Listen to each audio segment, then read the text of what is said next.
महामानव डॉक्टर बाबासाहेब आंबेडकर यांच्या महापरिनिर्वाण दिनानिमित्त चौदार तळ्यावर भव्य भीमसृष्टीची उभारणी करण्याचा नामदार भरतशेठ गोगावले यांचा मानस। शिका, संघटित व्हा आणि संघर्ष करा या प्रेरणादायी संदेशाला उजाळा देत भारतरत्न महामानव डॉक्टर बाबासाहेब आंबेडकर यांच्या 69व्या महापरिनिर्वाण दिनानिमित्त महाड येथील क्रांतीभूमी चौदार तळ्याजवळ अभिवादन कार्यक्रम संपन्न झाला। महाडच्या चौदार तळ्याने समानतेच्या लढ्याला इतिहासात अमिट स्थान मिळवून दिले। याच पवित्र भूमीवर आज पुष्पहार अर्पण करीत कृतज्ञतेने डॉक्टर बाबासाहेबांना अभिवादन करण्यात आले। भावी पिढ्यांना क्रांतीभूमीचे वारसे जपण्यासाठी महत्त्वपूर्ण घोषणा करण्यात आली। सन 2027 मध्ये चौदार तळ्याच्या सत्याग्रहाला 100 वर्ष पूर्ण होत आहेत। या शताब्दी वर्षानिमित्त नामदार भरतशेठ गोगावले यांनी रायगडाच्या पायथ्यावरील शिवसृष्टीप्रमाणे चौदार तळ्यावर भव्य भीमसृष्टी उभारण्याचा मानस व्यक्त केला।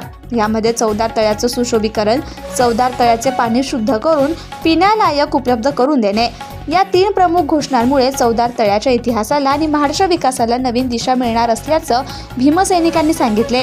यावेळी महाड नगरपालिकेचे मुख्याधिकारी धनंजय कोळेकर, शिवसेना पदाधिकारी, शिवसैनिक, आंबेडकरी चळवळीतील कार्यकर्ते, मोठ्या संख्येने भीमसैनिक, स्थानिक नागरिक आणि विविध मान्यवरांची प्रमुख उपस्थिती होती।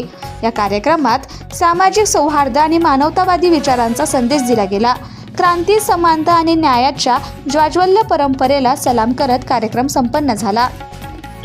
आज आम्ही सर्व आमचे शिवसैनिक, भीमसैनिक आणि इतरही कार्यकर्ते आज इथे येऊन 69वा डॉक्टर बाबासाहेब आंबेडकरांचा महापरिनिर्वाण दिन आज आम्ही इथे केलेला। आपल्याला कल्पना आहे की संपूर्ण देशभर ज्या ठिकाणी पुतळे आहेत त्या पुतळ्याला पुष्पहार अर्पण करतात, ज्या ठिकाणी पुतळे नाही तिथं फोटोला पुष्पहार अर्पण करून हा दिन केला जातो। तर मी तुम्हाला सगळ्यांना की प्रत्येकाने आजचा दिवस हा आपल्या परीने जे बाबासाहेबांनी योगदान दिलेलं आहे त्या सगळ्यांनी आठवण ठेवणं गरजेचं आहे।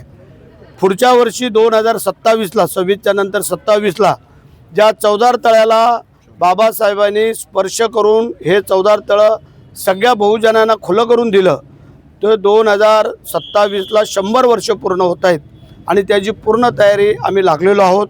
या पाण्याचं सुशोभीकरण कसं करायचं, आजूबाजूचं सुशोभीकरण, चौदार तळ्याचं पाणी पिण्यालाही कसं करता येईल ह्याच्यामध्ये आमचं शासनाचं जास्त ध्यान आहे। आणि म्हणून जे मी परवाही सांगितलं की जशी आम्ही शिवसृष्टी रायगडच्या पायथ्याला करतोय तशी भीमसृष्टी या चौदार तळ्याच्या जवळपास क्रांतीभूमीच्या तिथं करायचं आमची मानस आहे, योजना आहे आणि त्यासाठी सगळ्यांनी सहकार्य करावं असंही मी आवाहन करतो। जय हिंद, जय महाराष्ट्र, जय भीम।